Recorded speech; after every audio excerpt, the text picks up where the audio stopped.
السلام علیکم حضور اللہ تعالیٰ نے حضور صلی اللہ علیہ وسلم کو شفاعت کا مقام عطا فرمایا ہے.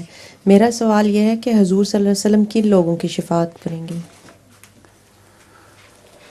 یہ تو اللہ بہتر جانتا ہے. حضرت صلی اللہ علیہ وسلم اپنی امت کی شفاعت کریں گے. ان میں سے جو نیک لوگ ہوں گے اور کئی کمزوری رکھتے ہوں گے اور وہ بخشے نہ جا سکتے ہوں تو ان کو قیامت کے دن ان کی شفاعت فرمائیں گے. جزاک اللہ. لطیفہ آپ کے پاس ہے؟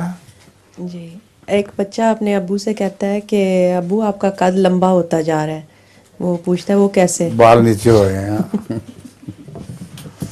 ٹھیک. گنجا تھا نا، اس کا گنج پن کا سر جو تھا وہ اونچا نہ ہو گیا تھا اور بال چھوٹے چھوٹے پیچھے نیچے نظر آ رہے تھے. تو اس نے کہا آپ کا قد لمبا ہو گیا ہے. ہاں جی بتاؤ.